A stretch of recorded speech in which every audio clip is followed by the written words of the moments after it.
Hi everyone, and for this video, tayo ay magpo-food tasting or mukbang nga ba ang tamang term for that? Kasi hindi na naman siya super dami. But so anyway, I had a beshi who went to India and this is one of the food that she gave me. So anyway, this is the box. I think this is a pastry. So ang name niya is Kaju Katli, classic. Syempre hindi yan yung tamang pronunciation. So anyway, it looks very yummy actually. Tapos it's made with 100% finest cashews. So this is one of the products of India. So actually nabuksan ko na siya kagabi, pero yung box lang naman. So eto siya.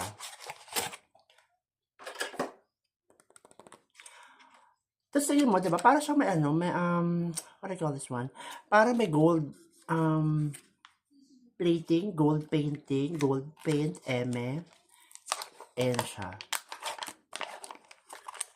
Ooh, looks yummy.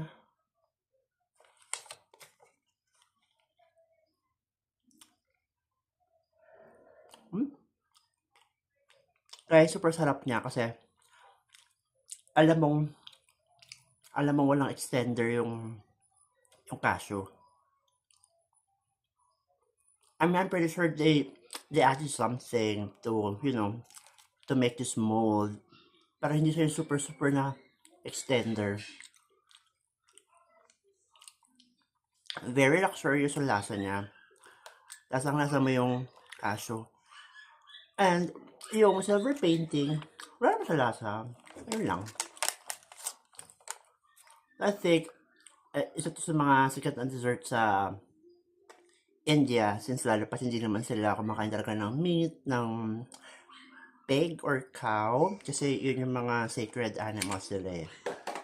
So far, so good. Super yummy. Oh.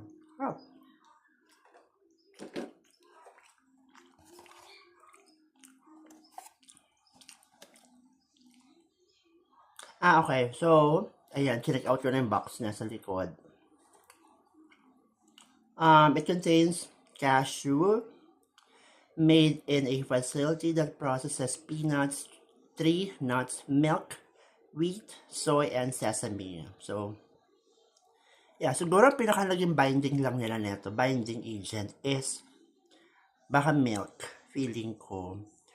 Pero lasang-lasa mo kasi yung yung cashew. Super nice. I love it. Nice, no? Anyway, guys, try natin